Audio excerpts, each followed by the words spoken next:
Good morning, afternoon, evening, wherever you are, and welcome to FreeThought Hour and a Happy New Year. This is our first show of 2023. We took a break over the festive season in the hope that, the world wouldn't miss us too much. Anyway, my co-host, Tercia, is with us. She's suffering at the moment not from load shedding. She's got full light in South Africa. So welcome, Tercia. Happy New Year to you too. Same to you, John, and to all our viewers. It's lovely to be back. We had a nice break. I've got the windows open. I'm not drinking wine. I have managed to change wine into water, so I'm not getting drunk. This is plain, good old-fashioned water. So I'll be sharp for tonight's conversation, I hope. And I hope everybody watching had a good break and had a festive, whatever you want to call it, happy holidays, happy Christmas. Yeah. As long as you were happy and with people you like. You've got summer, haven't you? So you're really enjoying yourself. And I've seen pictures of you on the beach and places like that. Yes. Great. We had a nice trip to the southernmost tip of the continent, actually. It's not near Cape Town. It's actually Cape Agulhas. And I learned that Agulhas in Portuguese means needle, Cape Needle.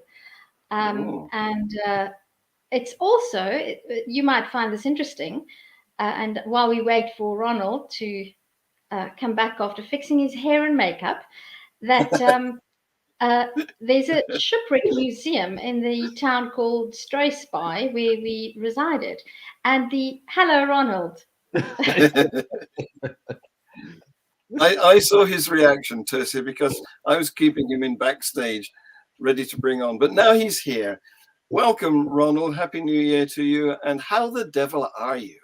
Thank you. Happy New Year to you. I'm quite well. I'm very excited about 2023, and I'm very pleased to be here with you and with Tercia. Great. Okay. Well, I want to sort of start this by asking you to tell us a bit about yourself, because our audience tends to have an interest in how we got to be the people we are today, because many of our guests have had an interesting story. I don't know what it is with you. Were you born into a religion? Tell us about it. Give us a potted biography. Okay, I'll give you a short biography.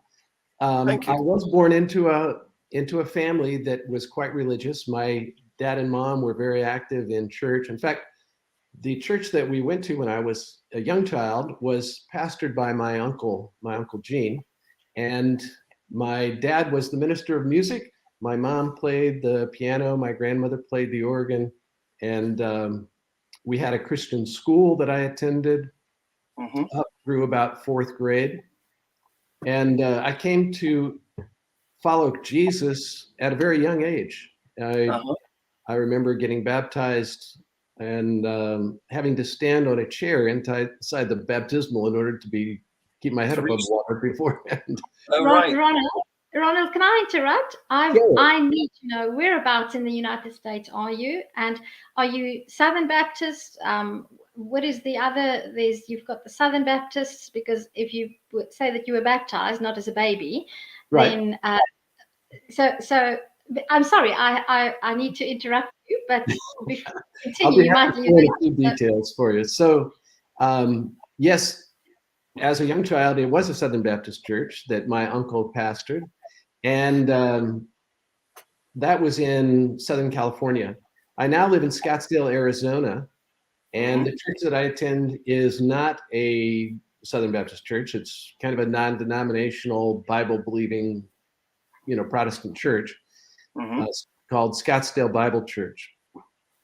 So that's kind of that part of the background. Well, as I was growing up, I got into my teen years and began to have kind of a crisis of faith, I guess.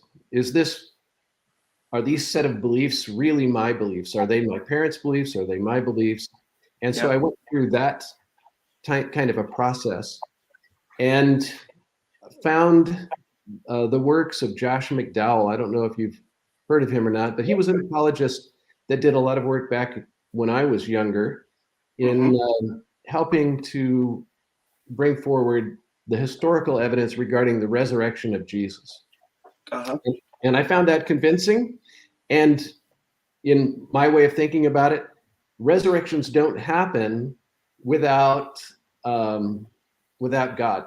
So God exists. The resurrection happened. God exists. And so I need to continue to follow Jesus. So I went on to a Christian university.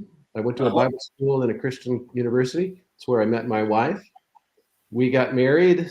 A year after that, I started at a seminary, Talbot Theological Seminary, which is a graduate school of Biola University.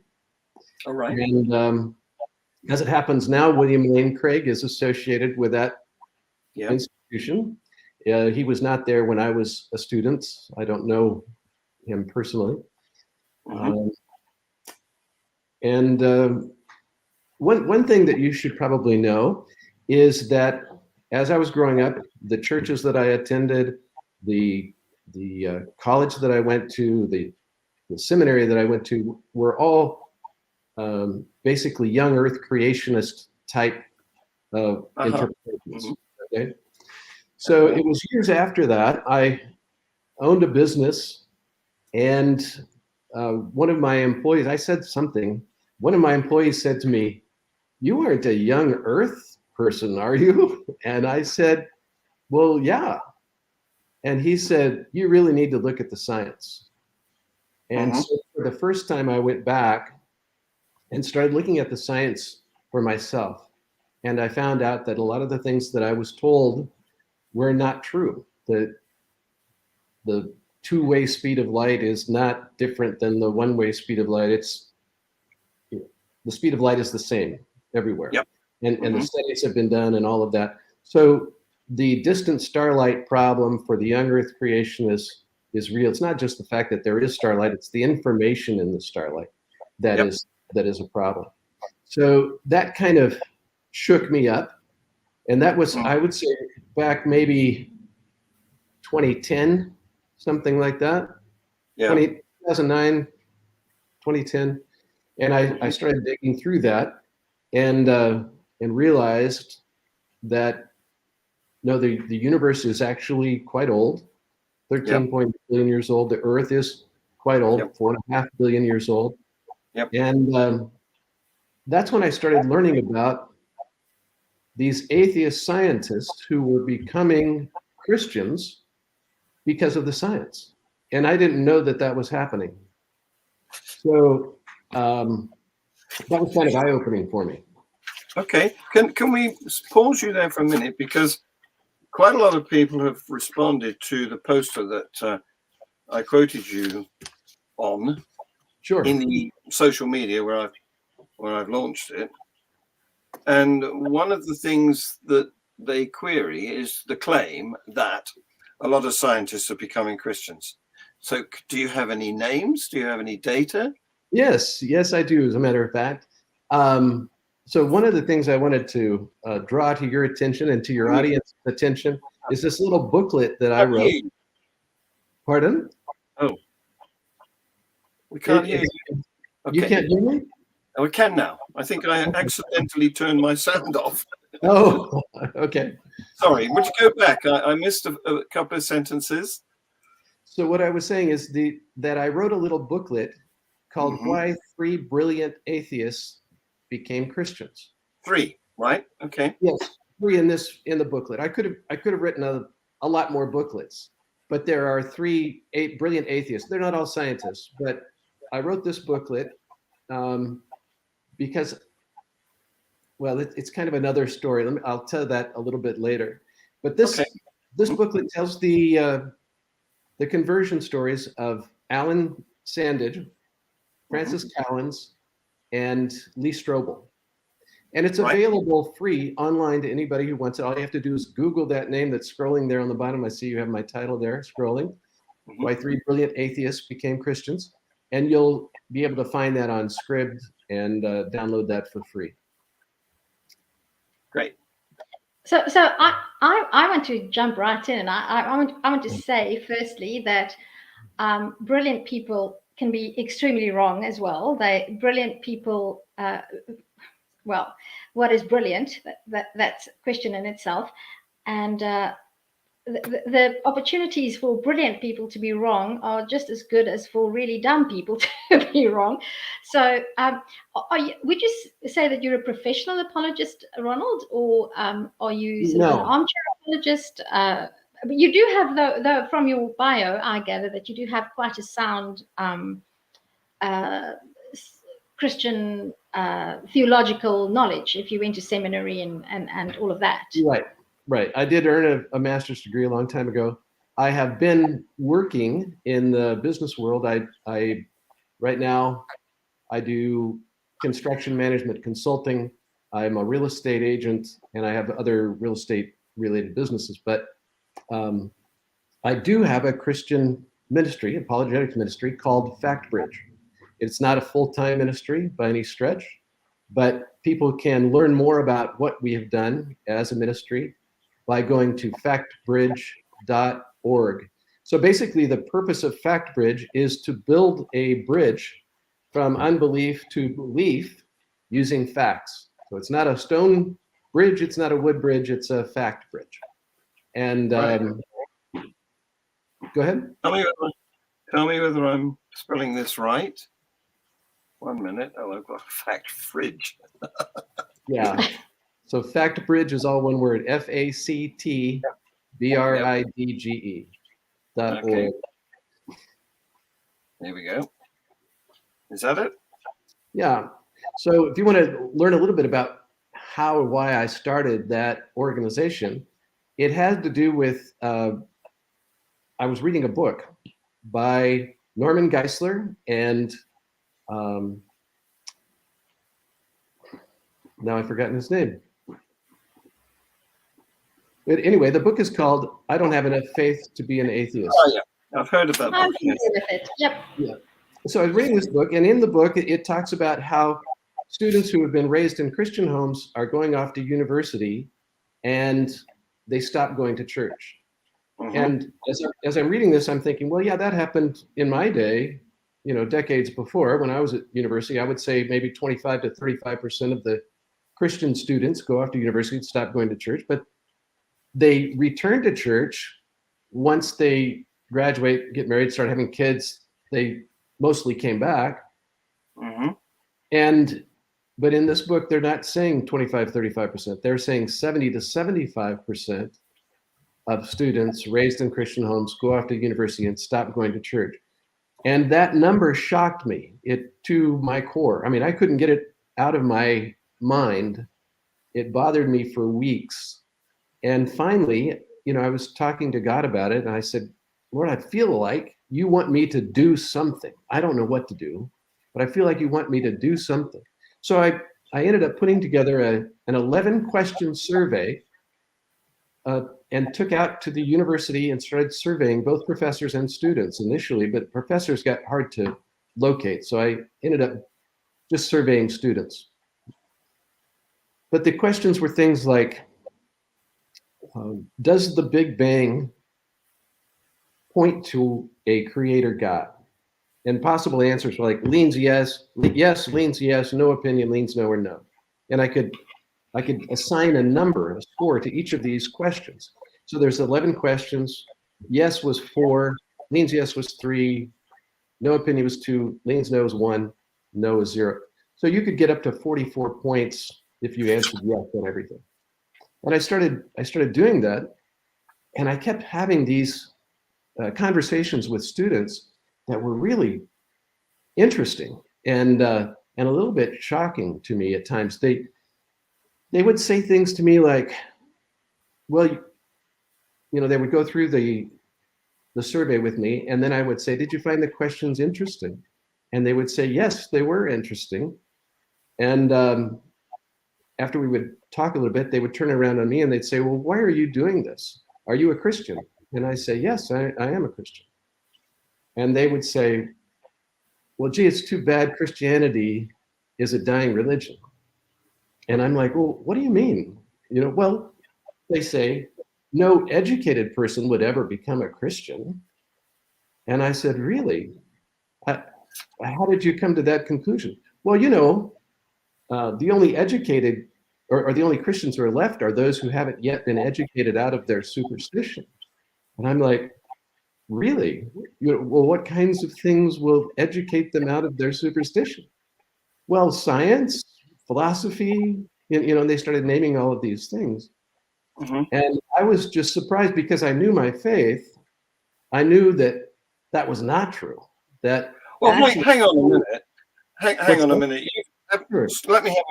Let me have a little go here, because haven't you just told us that you were educated out of being a yak?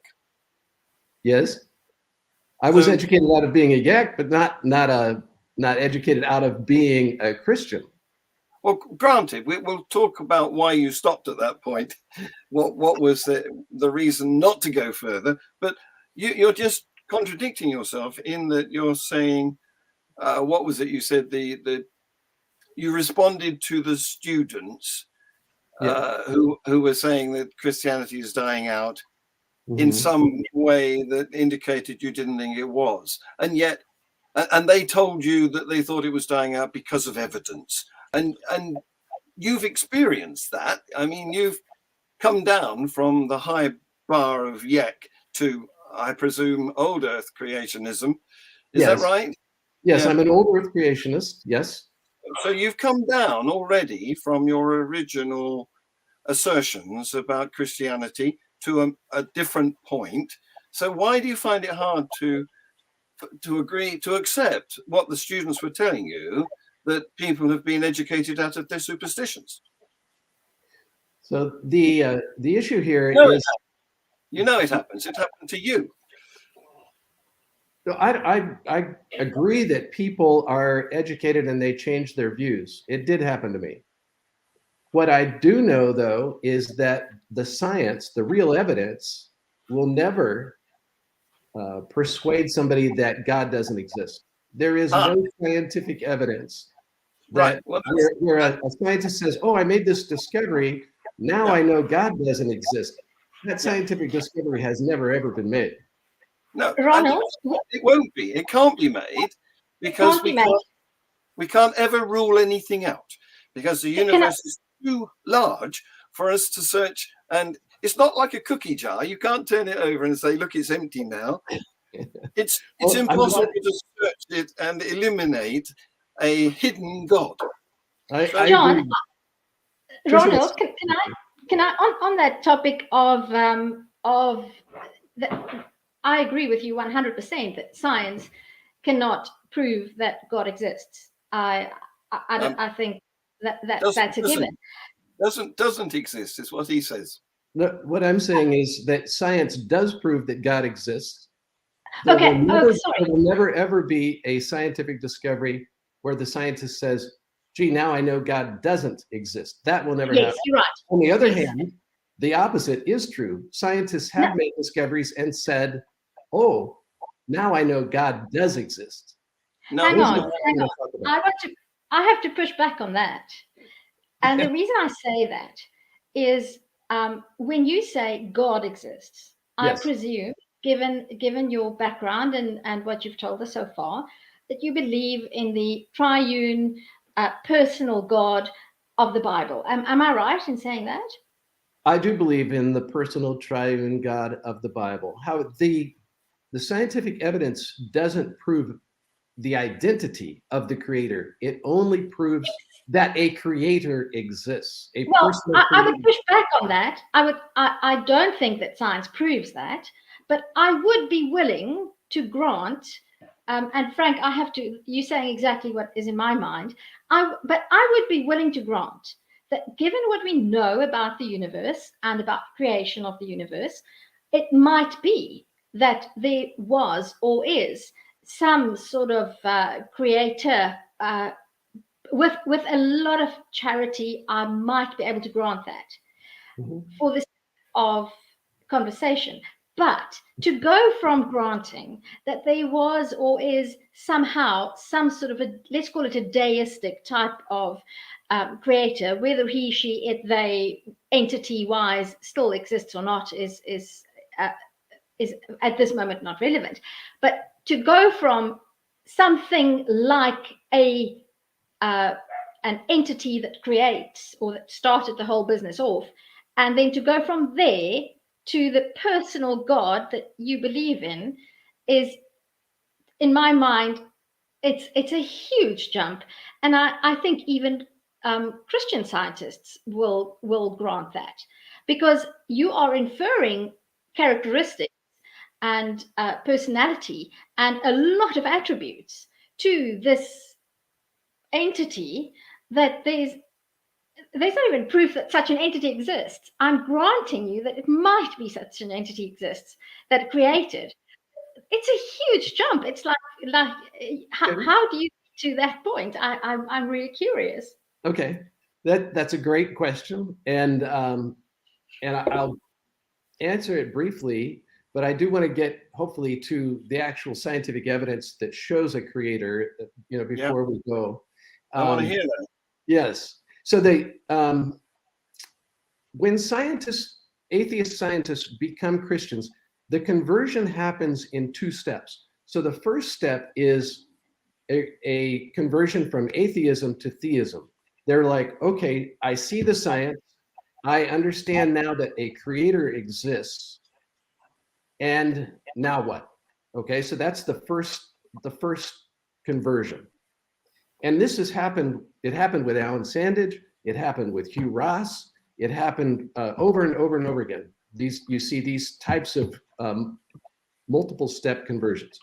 So that's the first step. Then the second step is, so now that I know that there is a creator, who is that God? Who is that God that is responsible for what I'm seeing in the night sky? Okay. Can I just ask one thing there? Because yeah, sure. I know there are a few. You mentioned Francis Collins and Adam Sanders and somebody else. Adam Sandler is a comedian. Alan Sandage is the Alan Sandage. Yes, sorry. Yes. My apologies to him and to you. But the thing is, I'm wondering. Okay, it's possible that they would come to a conclusion that there is a God. But I'm wondering, when they do the next step and come to the conclusion that it's the Christian God, what were they raised in? Are they reverting to their childhood upbringing, or were they raised Muslim, let's take examples. Hindu, and they've done a proper survey of the options available, and they've come to an informed decision that it is the Christian God, and that's got no connection to their upbringing. Is that a case? Great question. Let me answer that by giving you a few examples where I know their story. So in the case of Alan Sandage, I wrote about his conversion in that booklet. You can read about it. You can read about the scientific discovery he made that convinced him that God exists. You can read about his previous religious upbringing, which as a child, he grew up in kind of a splinter off of the Mormon church. I forget what it was called, to be honest. Okay. But can I interrupt quickly? We have an hour, and an hour just flies by when one is having fun. John, can you put me on? Sure. Hear me? Here we go. I want to cut to the chase a little bit, and I want to ask you. Sorry, I'm being very rude, but Alan Sandage, I never heard of him before. I just Googled him. He died at the age of 84 in 2010. Yes. Hugh Ross is still alive, but he's in his mid-70s. Yes. Do you have examples of younger scientists who are working in the field at the moment who have become convinced of what you say they have become convinced? Because, I mean, Alan Sandage, he died in 2010. That's 12 years ago. If the leaps and bounds that have been made in science in the past 5 years, so it's interesting. And they've all been on the side of God's existence. All of the discoveries have confirmed God's existence. Nothing has pointed us away from God's existence. Yes, but what I find interesting is that the 3 examples I looked up, the third one I couldn't remember, but the 2 of the examples that I looked up, they're really old scientists. They are no longer working, they're either dead or no longer working in the field. Right. So to me, just on the basis of that, it's not really convincing. So are there any examples of, let's say, a 50-year-old scientist? And how many of them are there? And geez, I'd like to talk to them. So can you get them on our show? There are some really good ones that are out there. This is not really my forte at the moment, but I would point you to Sy Garte. So his first name is S-Y, last name G-A-R-T-E. He is a evolutionary biologist who became a Christian because of the science, because of the failure of abiogenesis, which is a whole nother topic. I think we should come back and have a different discussion about that. Maybe you could have Sy and me on at the same time. I think that would be a really interesting discussion. He's great. There's a number of others that have been on the podcast called Side B. The gal who runs that podcast has interviewed a number of scientists, younger scientists, about their conversion and what scientific evidence persuaded them that God exists.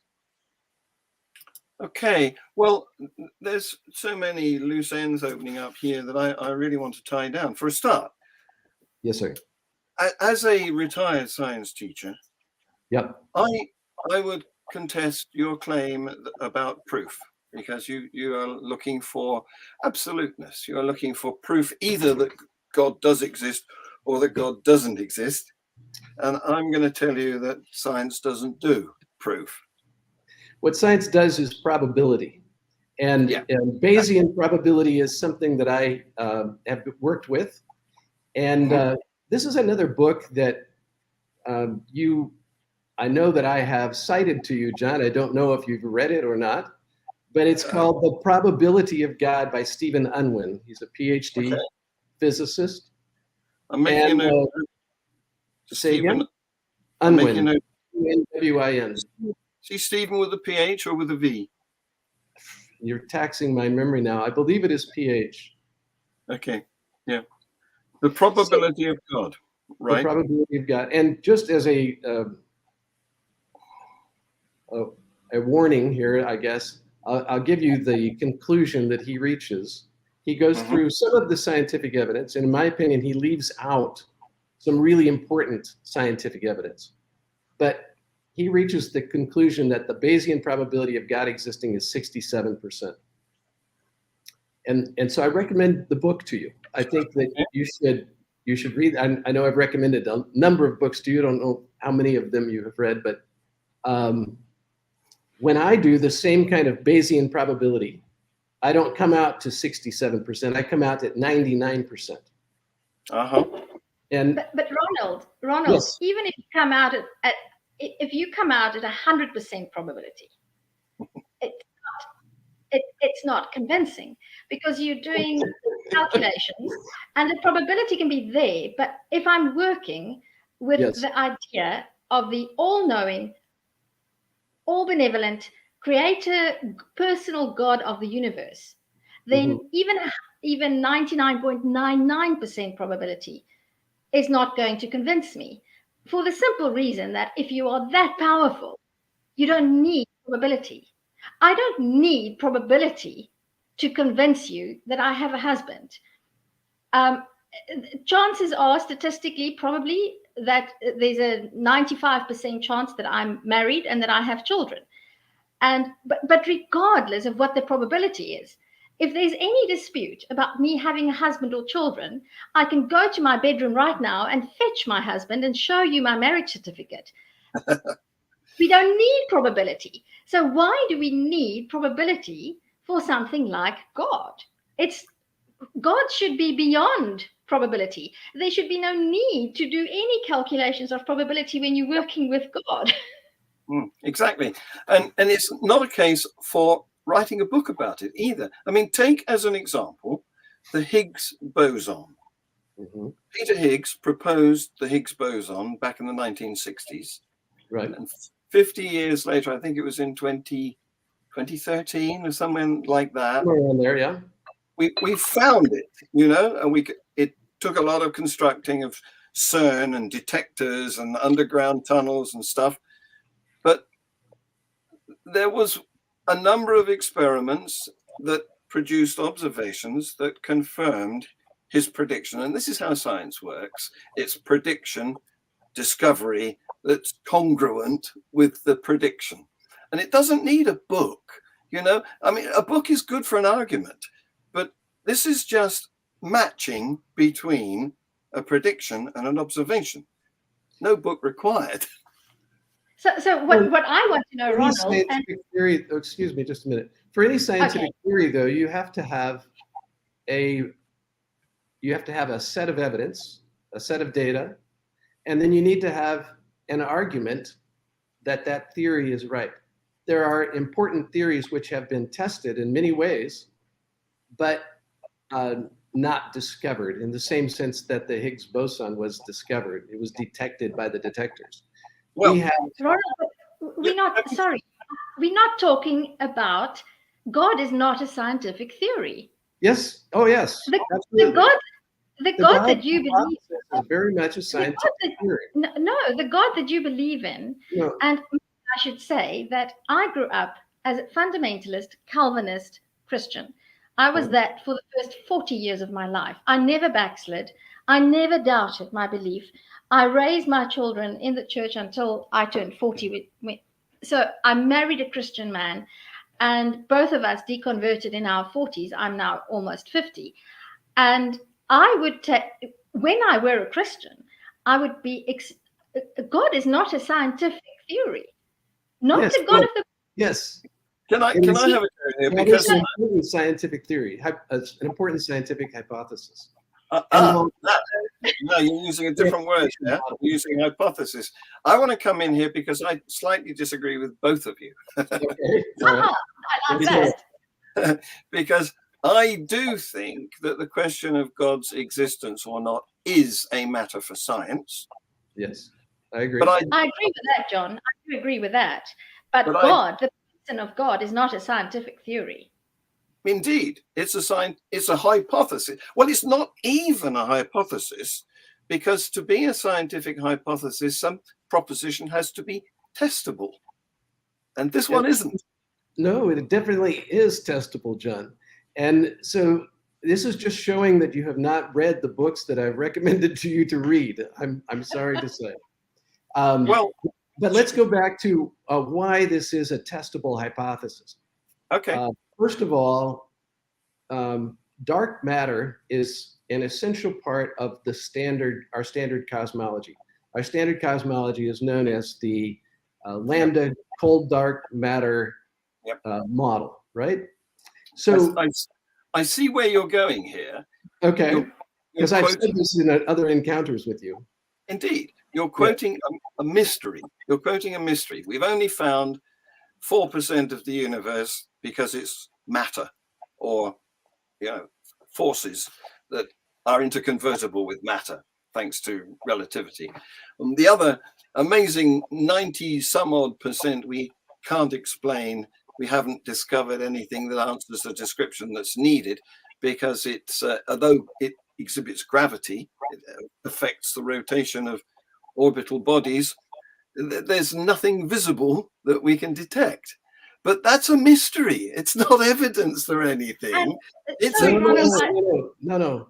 You're misconstruing the evidence, John. Ronald? The evidence is the reason why this is an essential part of our standard cosmology, dark matter, is because we can observe its effects in the universe.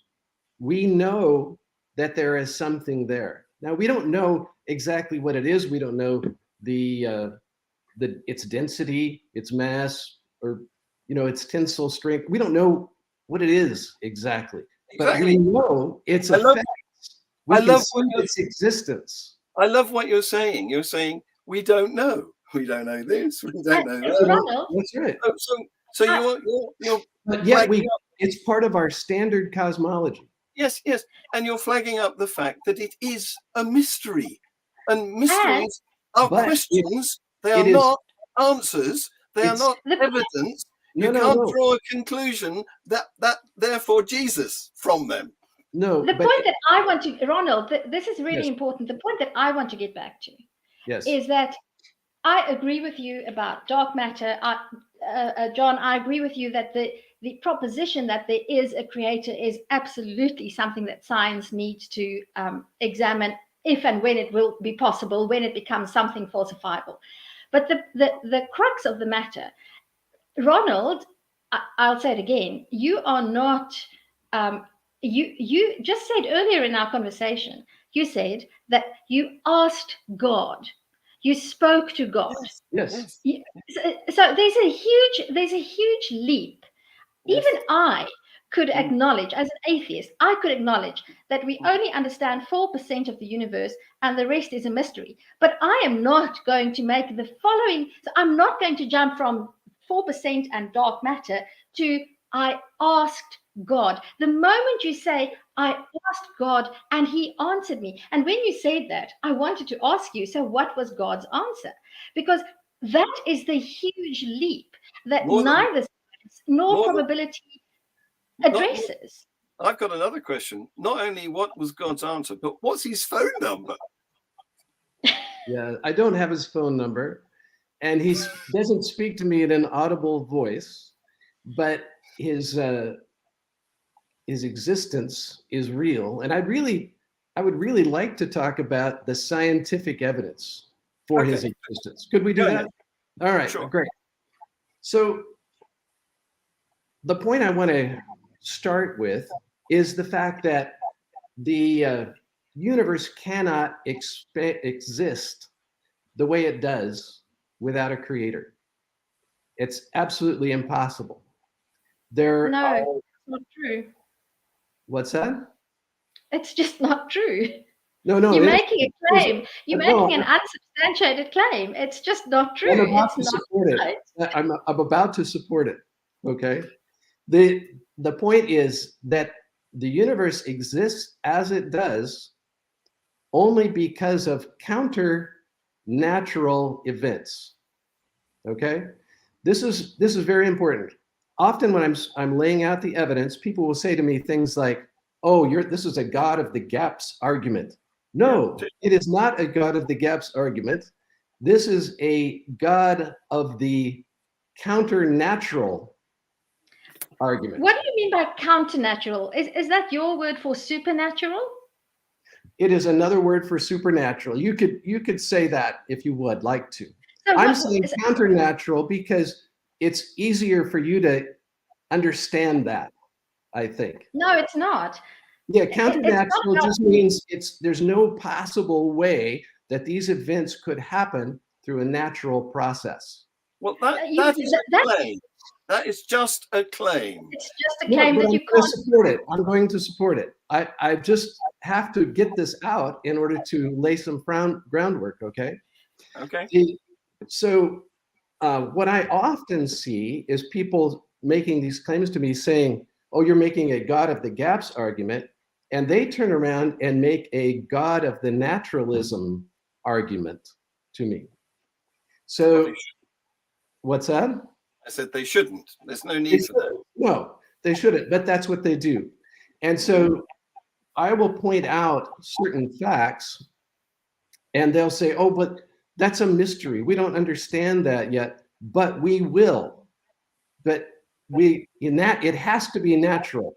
These processes have to be natural. I have faith that they're natural, and they cannot be natural. Well, they are absolutely counter-natural. But what are we talking about here? Those people are not me. I can't. You're in the realm of ruling out. You're in the realm of ruling out again. And that's not scientific. You can't rule, as I explained earlier, it's not a cookie jar. You can't rule anything out. No ruling out. Forget ruling out. So those people are wrong. Okay. So you admit that it's possible we could come across a set of data that show us that something is not natural, and then your conclusion would be no, we cannot come across a set of data that indicates that something is not natural. Because we live in a natural world, and we only know that which is natural. If we have data, it is natural. No, that's not true. Hold on just a minute. Tricia, what you're saying is your mind is closed. You don't want to see any evidence, and you're just not even going to listen. Ronald, yes. Remember that I believed in miracles. I prayed over my. How can I be closed-minded? How can I be closed-minded? If I deconverted, I was. If you had told me 12 years ago that I would be saying the things I'm saying every day now, I would have told you that you were lying, that it would be impossible. So I'm definitely. Can we get to the evidence? Instead of arguing that the evidence can't possibly exist, can we actually look at the evidence? Is that fair? Yeah, I'd love to do that, because you've made a claim that it's possible that there is some data, or we might be able to obtain some data that something is unnatural. What I want to know is how. What method are you going to use to detect the unnatural? Okay. I will, let me lay out for you 3 lines of evidence. Okay. The first has to do with the ultimate beginning of the universe. An ultimate beginning means the initial conditions were, as Alexander Vilenkin describes them, no matter, no space, and no time. Okay? Well, yeah, but look, we're not going to find any evidence from the ultimate origin of the universe.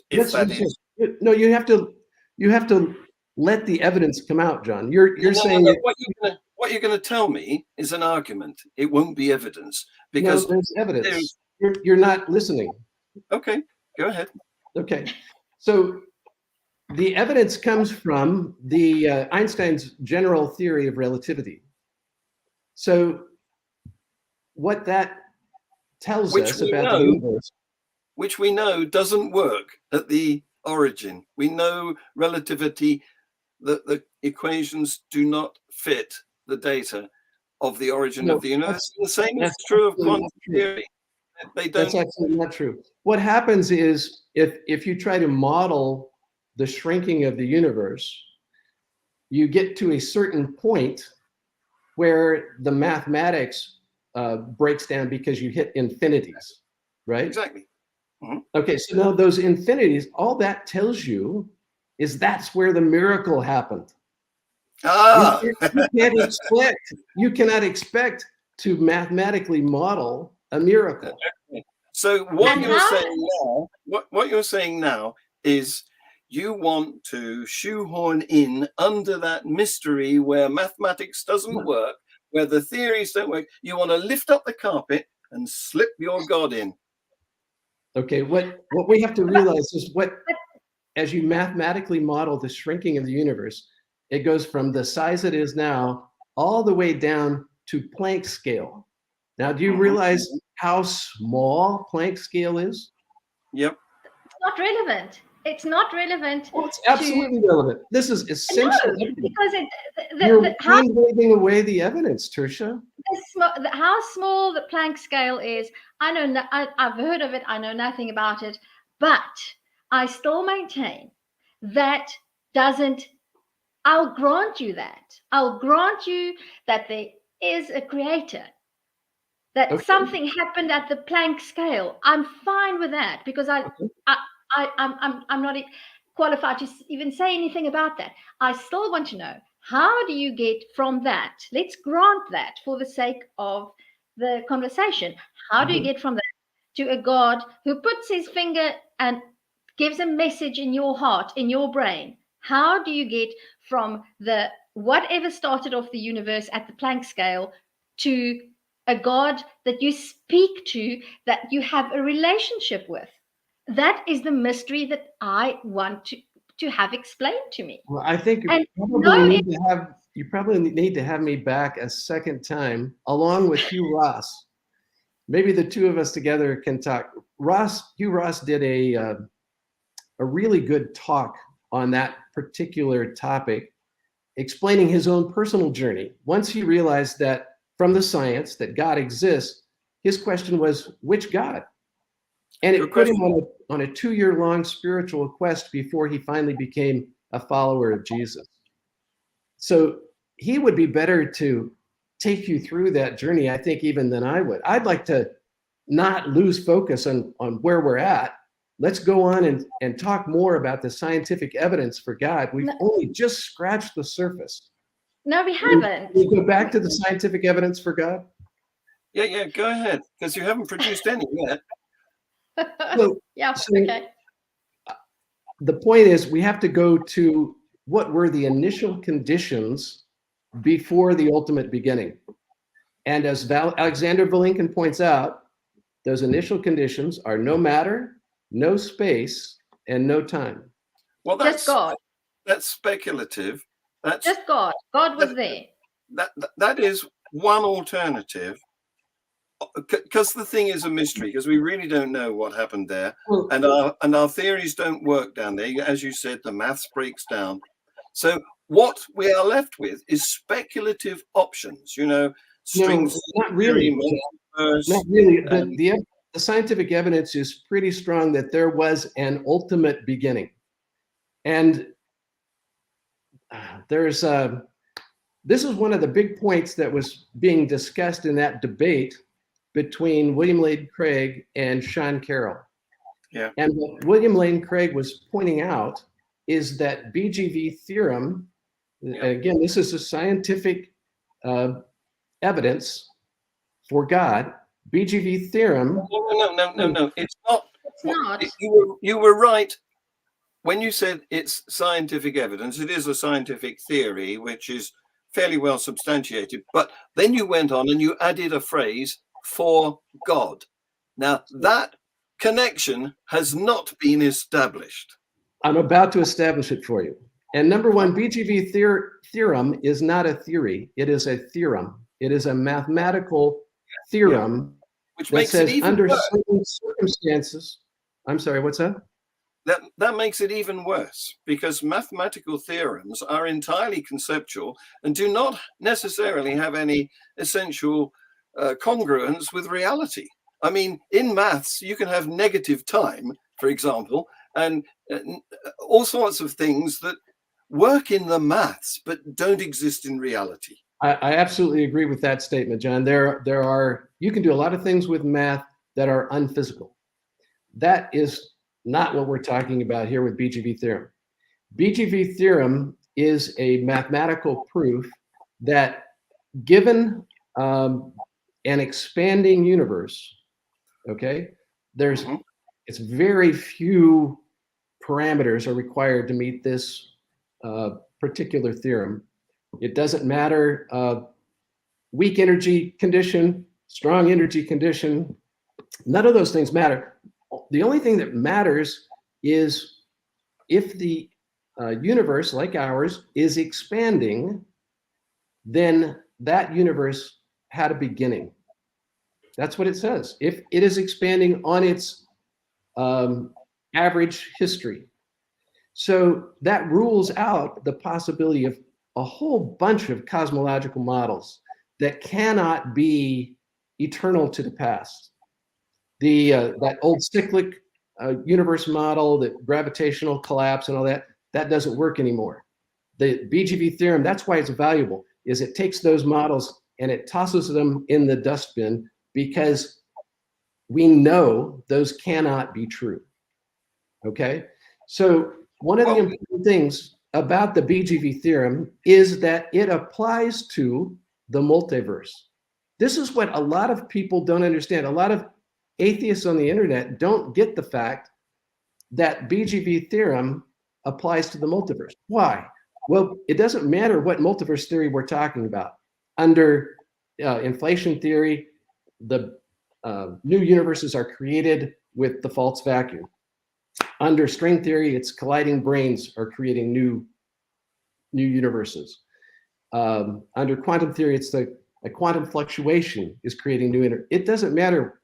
In any of those cases, the multiverse is expanding all of the time because it has a universe generator of some type, and it's throwing off these bubble universes. And in which of those is God in all of the bubble universes, or only in ours? God is outside of any universe because he's immaterial. The universe is material. Right. So now that's going to pose you with a problem, because like I asked earlier, how are you going to detect, how are you going to gather your data for this unnatural, what did you call it, counternatural Immaterial. or immaterial God? Now you've got to, I want to know what technology you're going to use to detect these. I'm telling you, it's the same kind of thing we use to detect the existence of dark matter, which is part of our standard cosmology. It's exactly the same things. That was and we can talk to it, and we can hear it, and it can talk to us, and it loves us, and it gives you food, and it makes some people suffer, and it sends some people to hell. You're confusing the issue, Tricia. What we're talking about right now is the scientific evidence for a creator. The other issues that you're bringing up are just trying to change the subject. So let's stick with the scientific evidence for God right now. Instead, let's not get too real. You can't do that, Ronald. You can't talk about some evidence for a creator and then simultaneously say evidence for God. It's two different things. The God that you believe in, being the creator, is one attribute of the God that you believe. It's one tiny aspect of the God that you believe in. There is a huge difference in saying there's evidence of a creator, and then the next sentence, there's evidence of a God. It's a creator capable of creating a universe is to do that. Any creator able to create a universe like ours is deserving of the title God. The scientific evidence only proves a creator. I believe that we call that creator God. Well, now, you give him a whole, and then you go on, and then you give him a million attributes that you have the scientific evidence doesn't give him any attributes except the power to create. You do that. That's my problem. That's a whole different question. Christians then go on and give all these other attributes, and then you how do you do that? What I just heard you say, Ronald, what I just heard you say was, if there is a creator God. I heard you say if there is a creator. Right. For purposes of our discussion. And then you went on to say we call him God because he's the creator. Yeah. Yes. So let me substitute something in that sentence of yours. So if there is an entity that's made of an egg and a little schoolboy, then we call him Humpty Dumpty. Where's the difference? Where's the difference? Yeah. Well, I think there's a huge difference because Humpty Dumpty is a fictional character, and I suppose it would be quite easy to create other fictional characters that look like eggs and wear schoolboy clothes. So I don't see. How do you distinguish your God from Humpty? Well, what I'm saying is, it's very easy to create many God characters. It's been done through the ages. There were about 3,000 of them that's been created in the past 2,000 or 7,000 years. And so it's very easy to do exactly that. Some of them are called Odin and Ra. I mean, the list is very, very long. It's actually, there are more gods than fairy tale characters. Yes, my favorite is Uncle Lou. The point is, any one of those entities, if they created the universe, then they deserve the title God. I don't care. If I'm wrong, if I've got the wrong God, that doesn't change the scientific evidence that a creator exists. What? That's So, Ronald, would you accept an evil God? Because the God, so the universe, the world that we live in, to me, is quite You're just trying to derail the conversation. You're trying to derail the conversation. Place that we live in. Let's stick with the evidence, the scientific evidence for God. That's what I came on here to talk about. Yeah. Okay. Back to you. Okay. We want to hear. 5 minutes, John. Yeah, I know we're running out of time, and I do want to thank Otangelo for joining us today because he's down in Brazil, I think. Thank you, Otangelo. Nice to see you here again. Happy New Year to you. And I want to deal with his. He complains that. Where's that one? He complains that. Here it is. I think he complains that how is positing no intelligence to create the universe a more rational proposition than positing one? Well, who's doing that? I'm not positing no intelligence to create the universe. I'm saying we don't know what happened. We do know, John, with the evidence for God, the scientific evidence for God is clear, compelling, mountainous, and growing. Atheism isn't intellectually viable anymore. The thing is, we haven't been able to discuss the evidence because we keep getting derailed by these other questions. But the evidence is there. It's compelling if you will take the time to study it. Well, as I said, the Higgs boson gives us a way that evidence can confirm prediction. That's one example of how evidence can confirm a theory. There are many, many others in the history of science. Sure, yeah. Relativity was confirmed by observing the bending of the light around the sun's gravity well. And gravity waves were confirmed more recently by the LIGO detectors that are around the world. Yes, but the point is here that actual observations of the claimed phenomenon have confirmed the claim. Now, that's not been done for God, whether it's Jesus or my favorite Uncle. Not true. Not true. It hasn't even been done. It hasn't even happened for a creator, John. Never mind for God.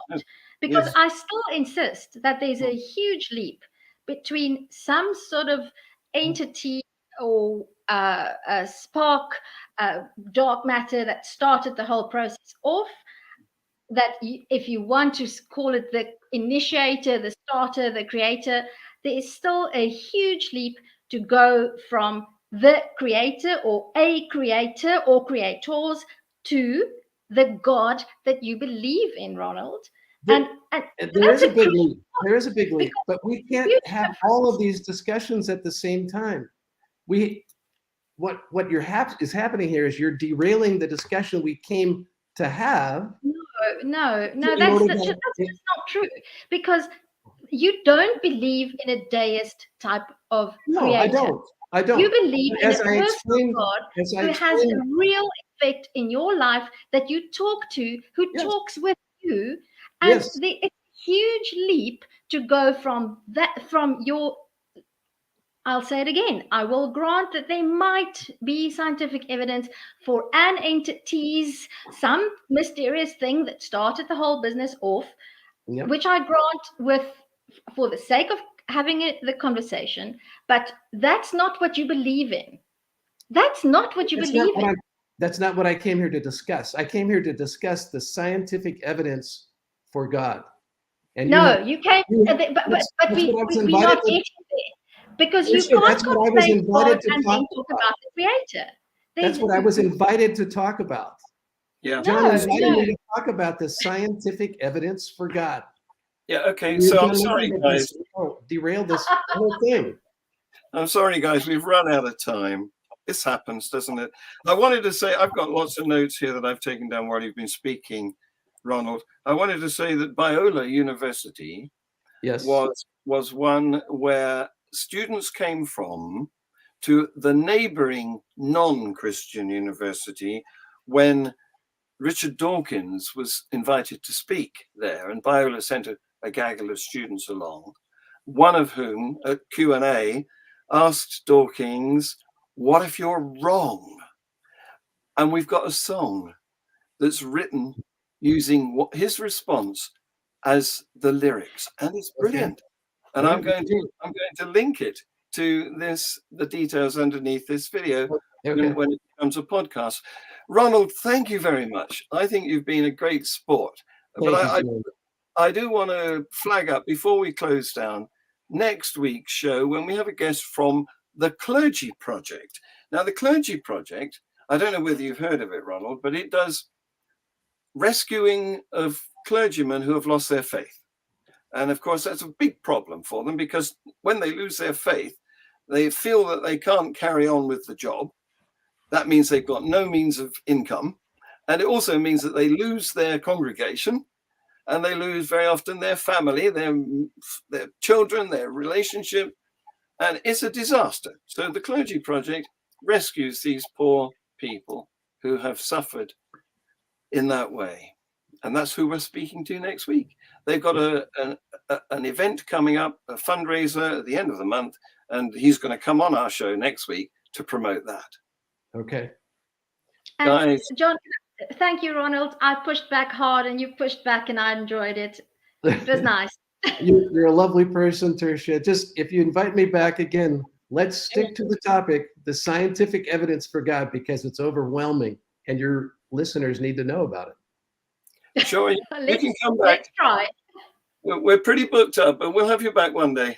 Ronald. Okay. We will. All right. Thank you. Bye. Bye. Bye-bye.